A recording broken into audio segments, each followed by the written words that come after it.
नर्मदे हर जय श्रीराम. आज 7 जानेवारी 2026 सकाळचे 7 वाजले. आजचा परिक्रमेचा आमचा 95वा दिवस.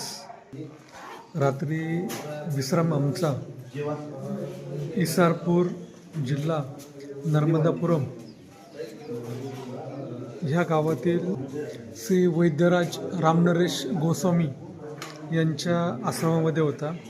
सकाळची पूजा आरती करून आम्ही या ठिकाणावरून पुढे प्रस्थान करत आहोत.